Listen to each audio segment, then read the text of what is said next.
జైసల్మీర్లో 55వ GST council సమావేశం జరిగింది. ఈ సమావేశంలో కేంద్ర ఆర్థిక మంత్రి నిర్మలా సీతారామన్ నేతృత్వంలో సాగింది.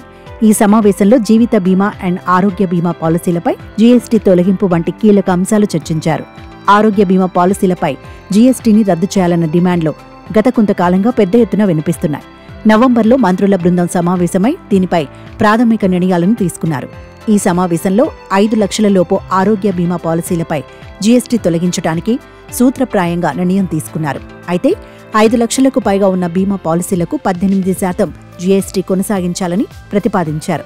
టర్మ్ పాలసీలు, ముఖ్యంగా వృద్ధులు తీసుకునే ఆరోగ్య బీమాలపై జీఎస్టీ రద్దు చేయడం పట్ల మంత్రుల బృందం సానుకూలంగా స్పందించింది.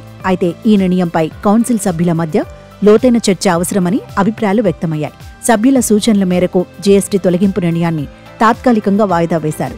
ఈ అంశంపై మరింత పరిశీలన చేయాలని బీహార్ ఉప ముఖ్యమంత్రి సామ్రాట్ చౌదరి తెలిపారు. వీటితో పాటు జీఎస్టీ సమావేశంలో పలు కీలక అంశాలు చర్చకు వచ్చాయి.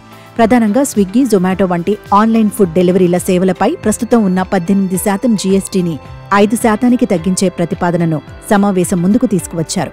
పాత విద్యుత్ వాహనాలు, చిన్న పెట్రోల్ లేదా డీజిల్ కార్లపై ప్రస్తుతం అమలవుతున్న 12% జీఎస్టీని 18% పెంచే ప్రతిపాదన కూడా వచ్చే సమావేశంలో ప్రస్తావనకు వచ్చింది. మరోవైపు రెడీ టు ఈట్ పాప్కార్న్ పై పన్నును కూడా జీఎస్టీ కౌన్సిల్ సవరించింది. నమ్కీన్ల తరహాలో ఉప్పు, మసాలాలు కలిపిన పాప్కార్న్ను ప్యాకింగ్ అండ్ లేబుల్ లేకుండా సరఫరా చేస్తే 5% జీఎస్టీ చెల్లించాలని, అదే ఫుడ్ను ప్యాక్ చేసి లేబుల్తో సరఫరా చేస్తే 12% జీఎస్టీ కట్టాలని సూచించింది.